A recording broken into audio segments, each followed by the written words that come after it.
Já se passaram mais de 25 anos desde que testemunhamos pela primeira vez o confronto de várias artes marciais circundadas por uma gaiola de aço e o nascimento do UFC que conhecemos hoje. Vimos diante de nossos olhos a prova de que técnicas, metodologias e estratégias funcionavam em uma luta real, e com o passar do tempo e o crescimento do MMA, testemunhamos um fluxo evolutivo constante, sempre mudando sua natureza. Como ondas em um lago, o novo golpe poderia mudar todo o esporte e forçar os lutadores a forjar novos caminhos para a vitória, adotando novas técnicas e se adaptando à fluidez da luta. O MMA ainda é um esporte jovem e, como tal, sempre surgem novas técnicas e táticas, e um esporte que é tão brutal quanto sistemático e onde os lutadores precisam evoluir para se adaptar a essas mudanças e sobreviver. Então já deixa o like, se inscreve no canal. Eu sou o Coutinho da MMA no Ponto e aqui vão as 10 técnicas mais revolucionárias do MMA. Número 10, o pisão no joelho. Usar suas pernas para erguer, prender ou bater em seu oponente não é uma estratégia relativamente nova, mas o chute oblíquo causou alvoroço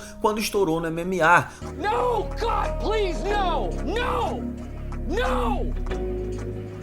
O pisão mira o músculo obíquo de forma a hiperestendê-lo, dificultando a sua movimentação e até mesmo de desferir socos ou conseguir mudar de nível para quedas. Sua primeira grande aparição no MMA foi quando John Jones o usou para arrebentar a perna da frente de Rampage Jackson em sua defesa de título, e desde então se tornou uma arma essencial de muitos companheiros de equipe na Jackson Winklejohn. Não demorou para que outros vissem sua eficácia na hora de desacelerar e prejudicar seu oponente, se espalhando por todo o esporte. Robert Whittaker e Yoel Romero trocaram chutes assim quando disputaram o título do UFC, o que levou Whittaker a passar por uma cirurgia para tratar o ligamento no joelho. Darren Till arrebentou o joelho de Stephen Thompson, e Holly Holm é outra que adicionou o golpe a seu arsenal de MMA. Essa técnica é tão revolucionária quanto polêmica, com muitos defendendo sua proibição no esporte. Número 9, a algema do Daguestão. Qualquer técnica que faça referência à região de grapplers duros e ameaçadores merece a nossa atenção. Batizada após sua popularidade entre os lutadores vindos da região montanhosa do Cáucaso na Rússia e sua posição restritiva de controle, a algema é usada predominantemente como uma posição de luta de contra-ataque para evitar que seu oponente fique de pé, mantendo o controle e punindo o rival. Começa a partir de uma posição de controle das costas, geralmente contra a grade, como o lutador que está procurando colocar uma mão ou cotovelo no chão, normalmente para ficar de pé. Então eles alcançam as costas de seus oponentes e travam seus pulsos com o mesmo braço, arrastando-o para trás e efetivamente algemando-o no lugar. Khabib Nurmagomedov é o rei dessa técnica, tanto que a popularidade da técnica se deve à demonstração prática que ele proporcionou contra Michael Johnson no UFC 205. As algemas do Daguestão estão em todos os lugares agora, presentes nas lutas de Denig, Bryce Mitchell, Khamzat Chimaev, Jack Hermansson e Maurice Green.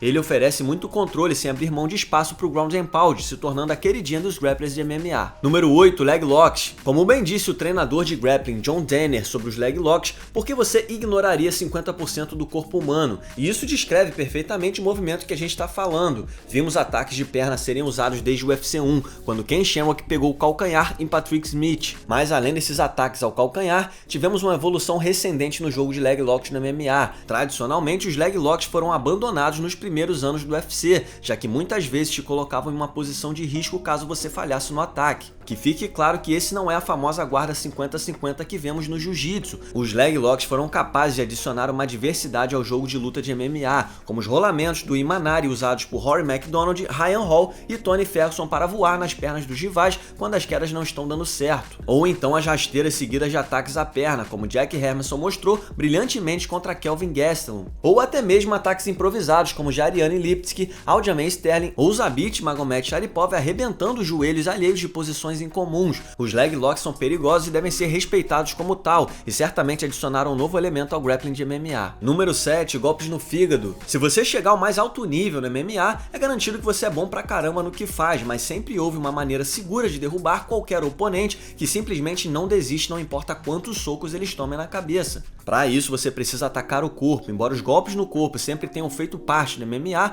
nos últimos anos tem havido um movimento para atingir a parte mais vulnerável do corpo, o fígado. O local do nervo vago é um ponto de dor extrema, e um totó bem dado ali no fígado pode causar o desligamento total do corpo. Muitos canhotos começaram a usar usar o chute no corpo como arma por esse mesmo motivo, mas vimos muitos lutadores usá-lo de forma eficaz para despachar seus inimigos, como Jake Ellenberger derrubando Matt Brown, Lyoto Machida desligando CB Dollaway, José Aldo aleijando Jeremy Stephens e muitos outros, como Eric Silva, Luke Rockhold, Bobby Green e Anthony Pettis. O fígado é um alvo clássico no MMA e pode encerrar uma luta antes mesmo dela começar. Número 6, troca de base. Todo mundo no MMA sabe que você luta com o braço mais fraco para frente para gerar o máximo de força possível no golpe com a mão de trás. Isso pode ser muito bom para artes de luta em pé, mas nos últimos anos vimos vários exemplos e razões pelas quais a troca de base no meio de uma luta ou mesmo no meio de uma combinação podem ter resultados devastadores. Vimos Dominick Cruz demonstrando sua capacidade de mudar de base sem parar, dando liberdade de movimento para cortar ângulos e nunca estar fora de posição para disparar um golpe. E Stephen Thompson e Israel Adesanya usam posturas diferentes para golpear com armas diferentes, sondando e golpeando para finalizar o serviço.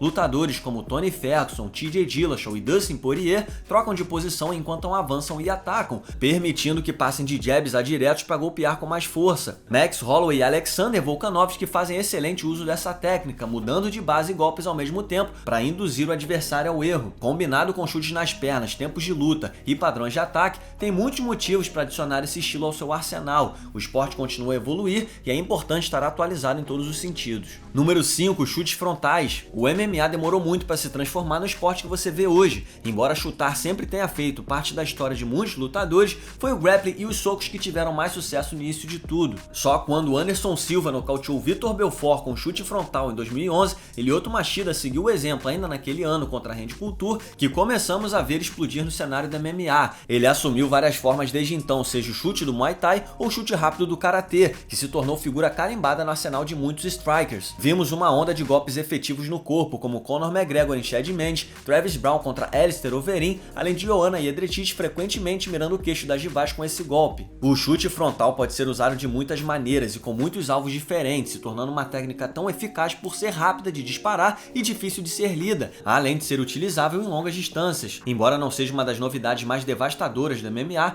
o chute frontal realmente se tornou uma arma perigosíssima. Número 4, Von Flue Choke. Talvez esteja na hora de rebatizar esse estrangulamento para Von Prue. Mas de qualquer forma, essa é certamente uma técnica que deixou sua marca no grappling do MMA. Embora não seja uma finalização tão comum assim, com apenas 6 finalizações na história do UFC, sua presença por si só fez o suficiente para mudar a dinâmica do grappling. A guilhotina tem muitos usos no MMA e é uma técnica bastante comum, até que um Ovin Sanprou da vida demonstrou ao mundo o que acontece quando você não desiste do estrangulamento depois que seu oponente passou a guarda ao estrangular Marcos Pezão. Muitas pessoas manteriam a posição da cabeça ali, permitindo que o adversário trabalhasse por cima, ligasse o braço oposto e pressionasse seu pescoço. Tecnicamente, foi Jason Von Flue quem usou essa finalização pela primeira vez contra Alex Karalexis, mas foi Sanprou quem demonstrou isso no MMA moderno, mostrando a todos porque você precisa desistir da guilhotina na hora certa. Esse movimento é lugar comum hoje em dia, fazendo com que os lutadores larguem a guilhotina muito antes que antigamente. Número 3, triângulo no corpo. O mata-leão sempre foi uma das marcas do MMA e existem milhares de lutadores que já garantiram a vitória dessa forma, mas controlar um adversário pelas costas por tempo suficiente para encaixar o estrangulamento nem sempre é tarefa fácil, pois os adversários muitas vezes escapam e conseguem evitar ser finalizados. E é aí que entra o triângulo de corpo. Não tenho certeza quando essa técnica foi aplicada pela primeira vez no UFC, já que lendas como BJ Penn e Anderson Silva já usaram o triângulo para controlar os rivais e encaixar estrangulamentos pelas costas. Mas hoje em dia o triângulo no corpo é quase um dado de qualquer posição de controle por trás. É incrivelmente eficaz na hora de segurar e manter um lutador preso, bem como apertar a barriga do oponente para restringir a respiração e até em alguns casos forçar os 3 tapinhas. É uma daquelas técnicas que faz parte do MMA e muitas vezes é vista em qualquer luta. Embora limite a capacidade de um lutador de montar nas costas em alguns casos, é extremamente difícil de escapar, debilitando o lutador que está defendendo os ataques e levando a posição de controle das costas a novos níveis no MMA. Número 2, Wall Walk. Sair na porrada em uma jaula cercada por grade certamente mudou a dinâmica das lutas. Isso ficou bem claro logo nos primeiros eventos do UFC, já que os lutadores muitas vezes se encontravam presos contra a grade, facilitando as quedas ou controle posicional. E a gaiola começou a ser usada como uma arma no momento em que os lutadores dominavam o esporte, já que especialistas em ground and pound preferiam atacar perto delas, prendendo o rival ali e desferindo um ground and pound feroz, deixando o rival indefeso, incapaz de se mover contra a grade. Mas foi só a partir de nomes como Chuck Liddell que começaram a utilizar a grade grade como parte de um estilo de luta que vimos como ela poderia ser útil. Não só lutadores estavam se apoiando nas grades para voltar de pé, como se tornou uma excelente ferramenta para evitar as quedas. Houve uma mudança repentina no esporte, já que os lutadores frequentemente se arrastavam em direção à grade a fim de colocar suas costas contra ela, se apoiando com as mãos e trabalhando até ficarem novamente de pé. Essa técnica ficou conhecida como wall walk, se espalhou pelo esporte, se tornando o pretinho básico do MMA, que todo mundo precisa saber para evitar cair numa posição ruim. Número 1. Chute na panturrilha. Os chutes na perna são tradicionalmente direcionados à coxa e acima do joelho, que é um alvo maior e mais complexo de ser evitado. No entanto, foi o ex-campeão dos leves Ben Henderson que primeiro introduziu aqueles chutes estranhos abaixo do joelho no mundo do MMA, quando arrebentou as pernas do popular californiano Nate Diaz. O chute da panturrilha é, como o próprio nome diz, direcionado a acertar as panturrilhas, mas o que o torna tão devastador é sua capacidade de ferir o nervo fibular e literalmente inutilizar a perna. Os lutadores ficam moles, suas pernas travam, não conseguem dobrar os dedos dos pés ou ficar em pé, e o inchaço e a dor são incomensuráveis. Desde que Henderson demonstrou sua nova arma favorita para o mundo, vimos seus parceiros de treinamento da MMA Lab adotarem esse chute em seu arsenal, como Jeremy Stephens contra Gilbert Melendez e Jared Cannonier contra a lenda Anderson Silva. A arma mais popular do esporte agora é também uma das mais perigosas. As academias gastam um tempão treinando isso ou pensando em como defender. E aqui vai um salve para o Bailon que escreveu essa lista. Você pode seguir o Bailon no Twitter através do @Bailon_Plays. Muito obrigado por assistir, não se esqueça de deixar o like e se inscrever no canal. Nós temos vídeos semanais sempre por aqui. Deixe também o seu comentário sobre o vídeo logo abaixo e siga-nos nas redes sociais. Muito obrigado mais uma vez e até o próximo vídeo.